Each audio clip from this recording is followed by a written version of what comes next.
Okay, good morning. It's 8:15 on April 21st, and I'd like to call the meeting of the Iowa City Civil Service Commission to order. I would like to note that there is a quorum and that we have one item that's on the agenda. It is the entry-level firefighter testing. Discussions from staff.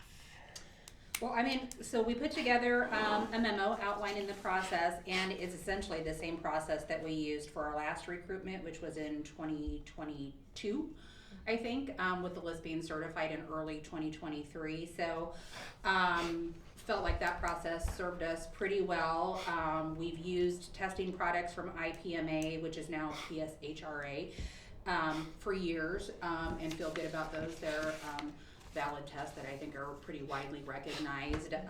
We did make the transition with our last cycle to use the same physical fitness standards that we use for police officers, primarily because the CPAT that we had used before really doesn't serve, and it's not a standard that we require of our actual firefighters, our staff.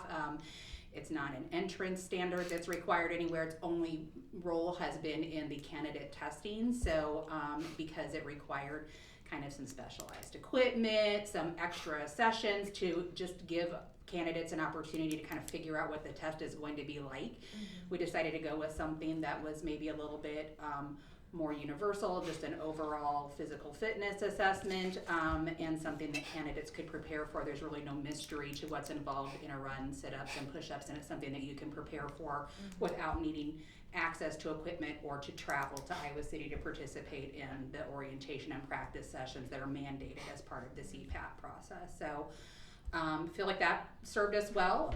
We do have a probationary period and a recruit training program that focuses on the actual skills that are needed.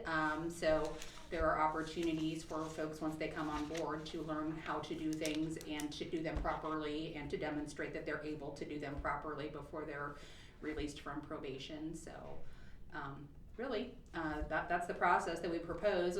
We would accept applications for about 3 to 4 weeks. We have a mailing list that we start at the end of each recruitment, where folks who are interested can request to be notified of our next recruitment. We've got several hundred names already on that mailing list. So we'll open it up, accept applications.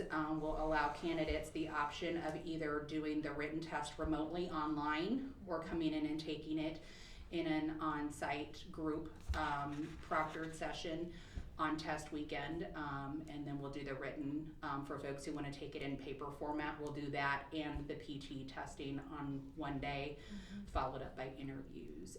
We do commit to interviewing everyone who can pass both the written and the PT. Last time I think it took the better part of a full week to get through all of those candidates, so depending on what the applicant number looks like and depending on how successful our candidates are with the assessments, we could be doing a lot of interviews. But we'll wrap that process up and then schedule a meeting to come back to you folks with a recommended hiring list. So if you have any questions, we'd be happy to try to answer them. How many positions are we looking to fill? These positions, we have one open position, but the fire department's in a position right now, excuse me, where we have many folks that are getting ready to retire. Okay. So we'll definitely be using this list extensively. Yeah, this list is usually just to fill turnover positions, right? We haven't actually added a bulk number of staff in quite a number of years, but there's just natural turnover that happens, and we have to have a list in place to be able to replace those folks. Yeah. Other questions? Since we implemented this last change in the physical agility testing, has there been any impact? Well, first of all, how many people have actually gone through that process? Do we know?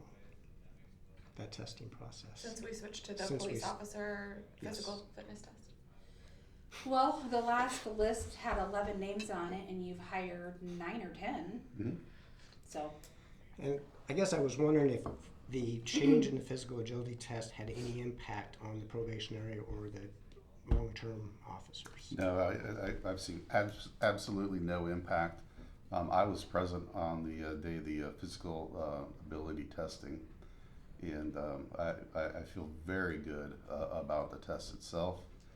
I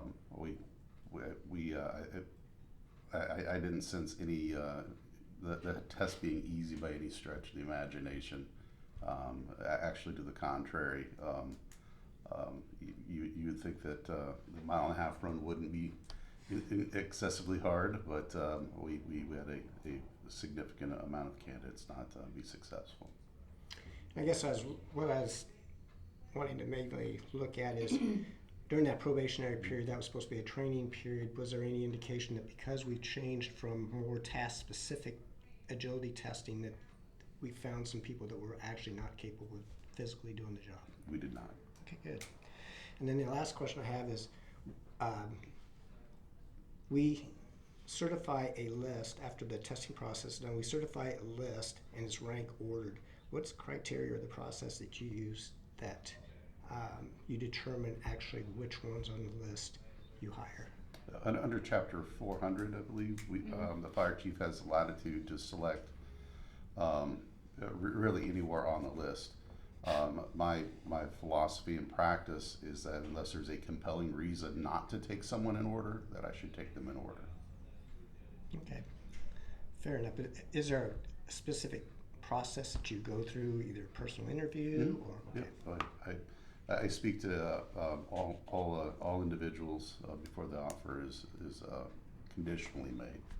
So yes, they meet with me and we make sure that we're tracking the way we ought to be tracking. Okay, good. Sure. Any other questions? I will say, I think from last time, sometimes Rick gets the candidate's availability, right? I think we had someone who initially was out of place from the last list. They weren't quite ready to make a transition. So chief proceeded on and then circled back to him, and they eventually did come on board, but it was just, they were not at a place in their personal life that they were prepared to kind of make the move, but it said, keep me in mind, just not right at this moment. And so sometimes that causes a little bit of bouncing around, maybe more from the candidate's preference than even the city's or the chief's. Sure. Okay. Does anybody have any further questions? Okay, do I have a motion to certify the entry-level firefighter testing Motion process? to certify. Okay, motion made and second. All in favor, say aye. Aye. Aye. Opposed? None. And we'll move on. Is there any other business or anything that anybody would like to bring up? Do I have a motion to adjourn? Motion to adjourn. Second. All in favor, say aye. Aye. Aye. Opposed? None. This meeting is adjourned.